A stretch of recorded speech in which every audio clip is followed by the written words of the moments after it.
Welcome to the fascinating story of Giancarlo Bodoni. Now, Bodoni's martial arts foundation didn't start with some grand master plan. Picture this. He's a 12-year-old kid in South Florida driving around with his dad, and they randomly spot a small sign for Brazilian Jiu-Jitsu on a plain two-story building.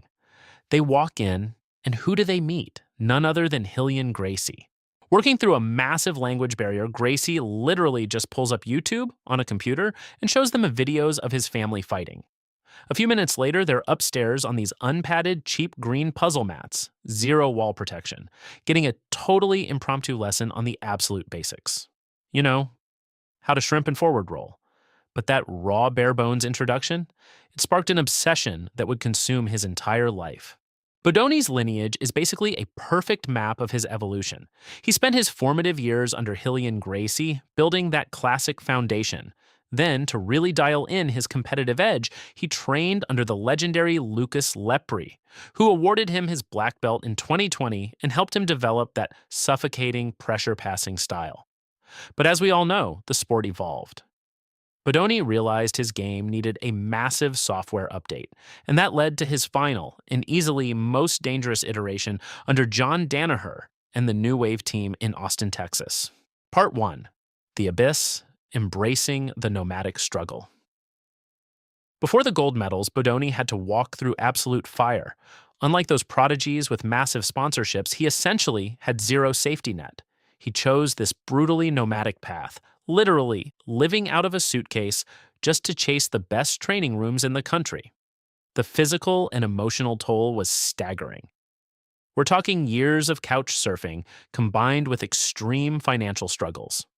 And then, at one point, he suffers a terrifying back injury, a fractured L5 vertebrae and 2 slipped discs. I mean, that's the kind of catastrophic damage that usually ends grappling careers permanently.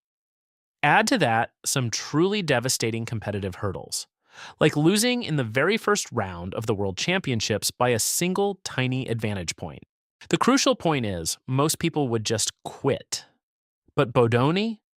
He didn't view these obstacles as extraordinary hardships. He saw them as the required entry fee for greatness. He refused to fail. He never blamed the judges. He didn't blame his bank account or his injuries. He internalized every single loss and just turned it into fuel. But here is where the story takes a really serendipitous turn.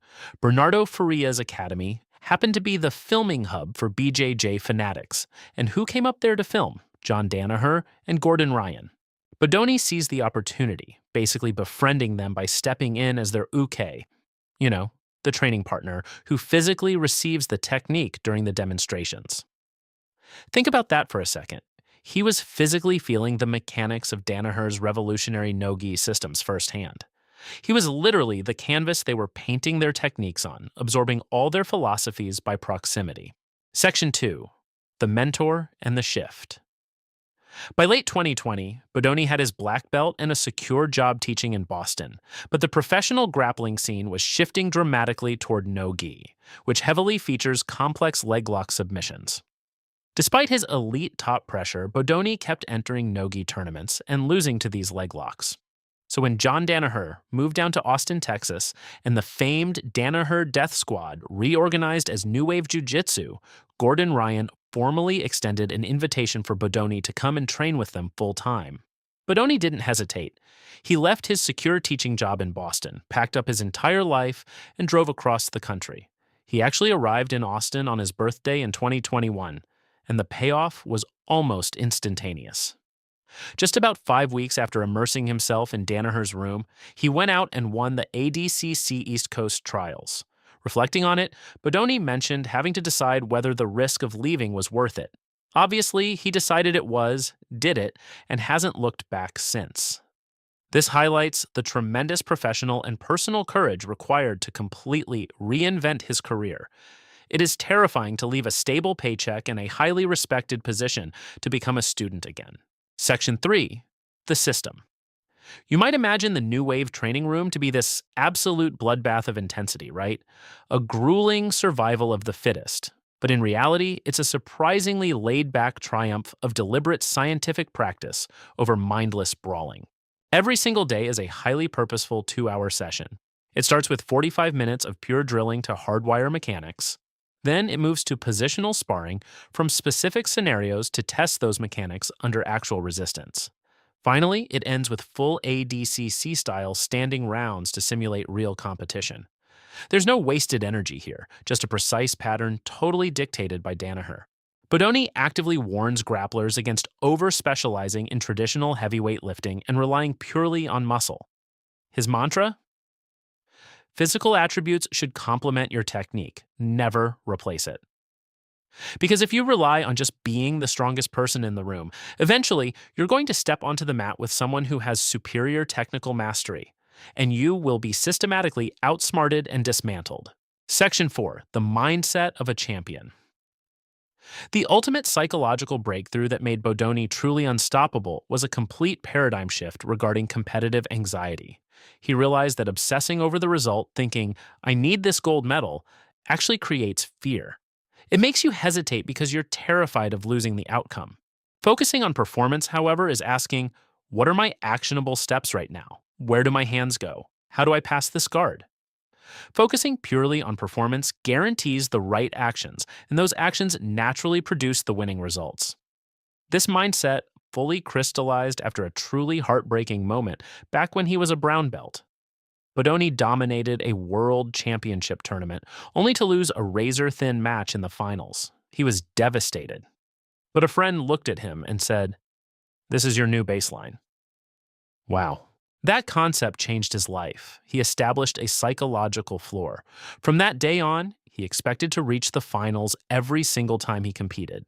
He literally refused to accept a result below his previous highest achievement. And that expectation of excellence, it led him directly to the top.